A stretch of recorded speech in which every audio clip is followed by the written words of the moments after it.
ቆንጆች ቁንጅናቸው ሁሉን የሚተካ እየመሰላቸው ከእውቀትና ከትህትና ይርቃሉ። ሁሉንም ሰው በመልካቸው የሚማርኩ ስለሚመስላቸው ኩሩና ተንኮለኞች ይሆናሉ። አንተ ግን ቆንጆ ወዳጅን እንጂ ቆንጆ ቁመናን አትሻ። ቆንጆ ትዳርን እንጂ ቆንጆ ሴትን አትመኝ።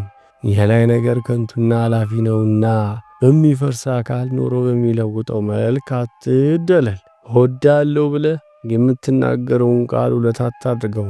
መውደድን የምትናገረው እንወድሃለን እንዲሉ አይሁን። ሰላም ያለው አፍቃሪ የራሱ ፍቅር ያለ ምክንያት መፈጸም የሚችል ብቻ እንደሆነ ወቅ።